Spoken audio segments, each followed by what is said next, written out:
chicos, en este video vamos a analizar la estructura del cromosoma eucariota. Para ello lo que vamos a hacer en primera instancia es estudiarlo considerando cómo se encuentra el cromosoma a lo largo del ciclo celular. Recordemos que durante la interfase el material genético dentro de la célula se encuentra descondensado, formando un plato de fideos. Esta estructura se conocía como cromatina. Durante la mitosis, el ADN se condensaba, formando el típico cromosoma eucariota metafase. ¿Qué pasa durante la interfase? En G1 yo no puedo ver los cromosomas aislados, porque no están asociados a histonas y se encuentran todos enmarañados. Pero si yo pudiera forzar a la célula que se condensara ese ADN, vería que por cada cromosoma yo voy a tener una única hebra de ADN. En este caso, el cromosoma está constituido por una única cromátide. ¿Qué pasa durante la fase S? El ADN se replica. ¿Qué quiere decir? Que de cada una de las hebras de ADN va a generarse una copia absolutamente idéntica de la misma. Por lo tanto, cuando yo llego a la mitosis y allí analizo y finalmente puedo ver los cromosomas condensados, yo me voy a encontrar con que el cromosoma metafásico va a estar formado por dos cromátides. Entonces, recuerden que como estas cromátides son el producto de la duplicación del ADN durante la fase S, si esta cromátide lleva el gen que codifica para el color de ojos y la variante de ese gen me dice color de ojos verdes, obligatoriamente la otra cromátide del mismo cromosoma no solo va a codificar para el gen color de ojos, sino que tiene que tener la misma variante, también tiene que decir color de ojos verdes.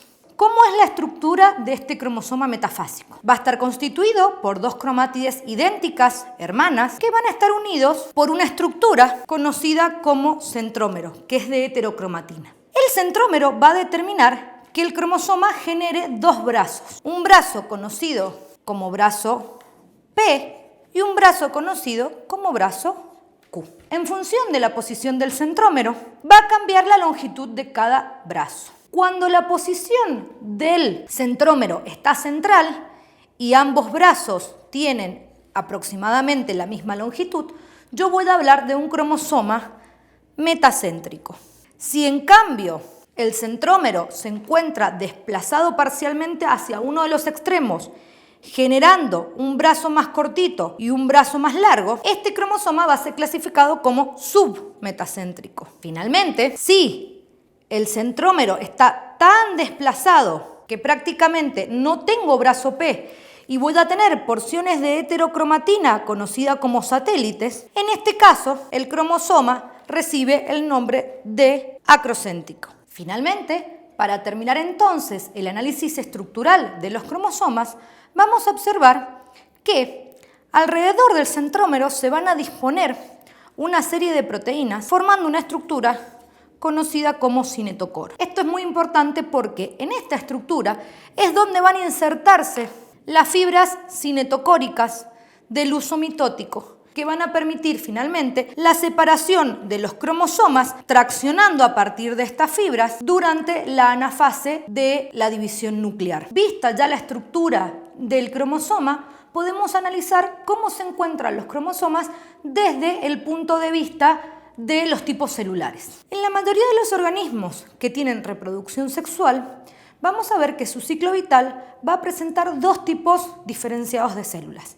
Las células sexuales, que están representadas por óvulos y espermatozoides, y las células somáticas. ¿Cómo es la dotación cromosómica de cada tipo celular? Vamos a analizar entonces el ejemplo de los cromosomas de una mosca de la fruta, que tienen 3 cromosomas. Si nosotros, por ejemplo, analizamos un óvulo, vamos a encontrar que tiene un cromosoma 1, un cromosoma 2 y un cromosoma 3. Observen que para poder ver los cromosomas los tenemos que ver en metafase, por lo tanto cada cromosoma está constituido por 2 cromátides. Dentro de estos cromosomas va a haber un conjunto de cromosomas que van a codificar para un montón de características menos para las características sexuales.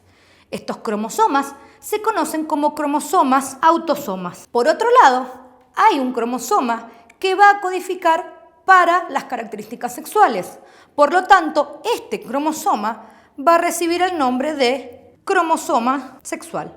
Ahora yo voy a dibujar el caso de un espermatozoide.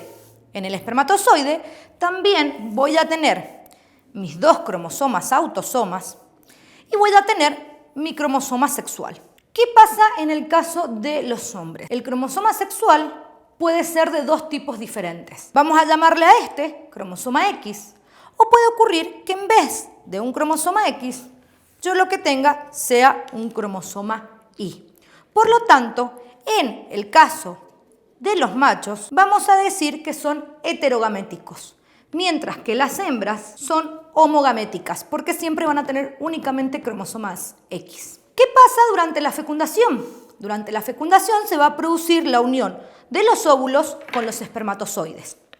Entonces, en este caso, el óvulo va a aportar su material genético y el espermatozoide también va a aportar su material genético. Por lo tanto, vamos a encontrar que la célula somática, que es la que deriva de la fecundación y va a producir todo el resto de las células que conforman el cuerpo, va a tener una doble dotación cromosómica.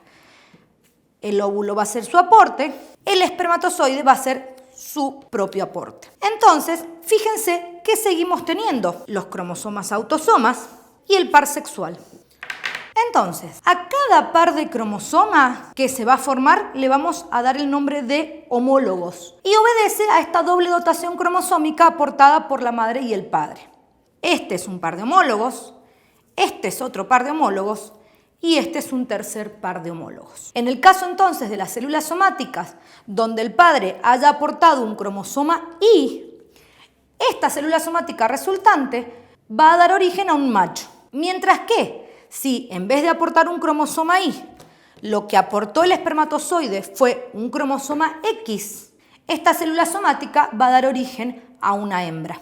Entonces, para resumir estos conceptos, vamos a decir que las células sexuales, óvulos y espermatozoides, tienen una dotación cromosómica simple o haploide, que simbolizamos con la letra N, mientras que las células somáticas tienen una dotación cromosómica doble o diploide, que vamos a simbolizar con 2N. Observen que tanto en el caso de la célula sexual como de las células somáticas, vamos a presentar siempre grupos de cromosomas autosomas, como así también grupos de cromosomas sexuales.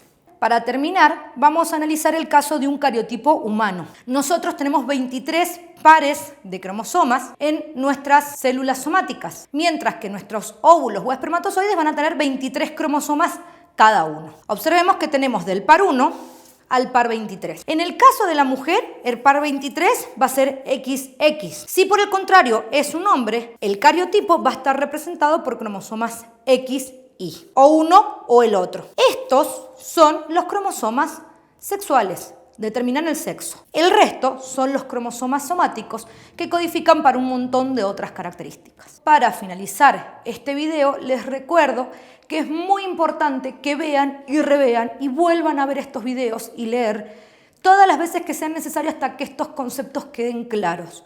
Porque si no, va a ser muy difícil después poder comprender los mecanismos de división nuclear. Nos estamos viendo.